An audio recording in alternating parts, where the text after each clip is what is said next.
Hello. Welcome to In 180 Seconds. Today we will cover the topic on mutual funds. There are 3 topics covered in this video. Feel free to skip to the section that is of interest. The first section talks about basics of mutual funds. Differences between regular and direct funds. The second topic explains about various options offered by mutual funds, like growth, dividend payout and dividend reinvestment. In the final section we will learn about the types of mutual funds based on risk classification. Mutual funds give you the option of choosing some of the best minds to manage the investment choices of your money. Either you choose to invest lump sum at a time, or invest weekly or monthly a small amount through systematic investment plan. The fund manager takes your money and invests them, based on his research in a basket of stocks or bonds, to bring you the best profits. However, as you heard it many times, mutual fund investments are subjected to market risks. You need to understand the risk and self-evaluate the capacity of risk you can tolerate before choosing a mutual fund to invest in. Okay, let's dive into the subject. Here are few common terms to be aware of when talking about mutual funds. A mutual fund has a fund manager, who is the main person of the fund that manages your money by investing in various financial instruments. The total amount of money he manages for all the investors is called the fund size. In order for managing your money and choosing the right investments, the mutual fund charges an annual fee called as expense ratio. Finally comes the net asset value. NAV. It is the price of each unit of mutual fund. A quick example is, Axis Blue Chip Mutual Fund has a net asset value of Rs 41.67 as of today. This is the price of each unit of the mutual fund. So if you invested Rs 1,000 in the fund, you would be allocated 24 units. As the underlying stocks of the mutual fund grows, the net asset value of the mutual fund also grows and hence brings the profits. So by investing in mutual fund, you are essentially diversifying your money to be invested in a bunch of stocks chosen by an expert. Now let's jump on to understand the various classifications of mutual funds. There are 2 modes of investment choices. One is regular and the other is direct. The regular mutual funds are bought through an intermediary like an advisor at a bank, broker or distributor. Since you buy mutual fund through them, the expense ratio or annual fee of regular mutual fund is higher compared to a direct mutual fund. In a direct mutual fund there is no middleman or advisor between you and the fund house. Hence the expense ratio or fee is very minimal and has direct impact on the NAV price of the mutual fund. Although the underlying stocks invested, corpus managed, fund manager, are all the same, the net asset value of a regular mutual fund is lower than a direct mutual fund. So why do people choose regular mutual funds?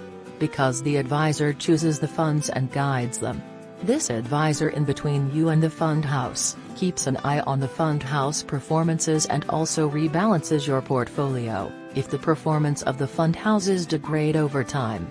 But if you are willing to do the research on your own and track the fund performances yourself, then you can choose direct mutual funds, so that you get even more profits.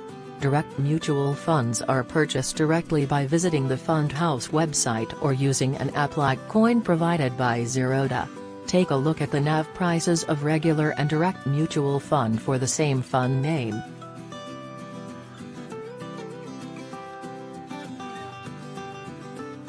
Alright.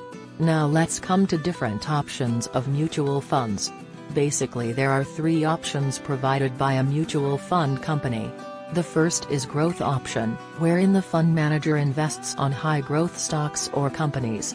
The net asset value of a mutual fund with growth option is higher compared to the other 2 options we are going to talk about. Next comes the dividend payout option. A mutual fund that offers a dividend payout option, gives regular dividends to its investors.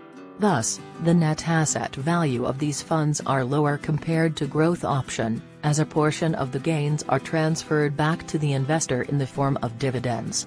However, the investor is given a choice in the form of third option called as dividend reinvestment. Here the dividends declared by the mutual funds are reinvested back into the fund. Hence the investor gets more units added to his balance rather than taking money. The NAV of a dividend reinvestment option is also same as dividend payout option. However, the dividend reinvested earns more units in the investor's account. A quick example will clarify the concepts we discussed here. For example, if you have Rs1,000 to invest in ABC Mutual Fund in 2020, let's assume the dividend plan and growth plan net asset value are at Rs100 to start. So you get 10 units. After 6 months there is a 20% rise and the NAV goes to 120. Now the dividend plan may declare a 10 rupees dividend. Those who choose dividend payout gets 10 rupees per every unit of mutual fund they hold. So they receive Rs100. Then the NAV drops to Rs110 for dividend plan and stays at 120 for the growth plan. But the underlying units is still at 10 units for both growth and dividend payout plans. But if you had chosen dividend reinvestment plan, then the Rs10 declared per unit would be invested back into the fund by buying more units of the mutual fund for the investor. Since the initial number of units held was 10, he would get additional 1.2 units of the mutual fund added to his account. The NAV still remains to 110 rupees for the dividend reinvestment plan. Now let's look at the various types of mutual funds based on risk classification.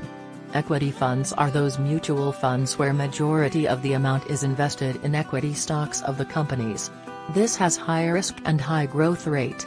However, this can further be categorized as mutual funds that invest in large cap stocks, or mid cap stocks or small cap stocks. Generally, investing in an equity-based mutual funds backed by large cap stocks carries lower risk compared to mid-cap or small cap.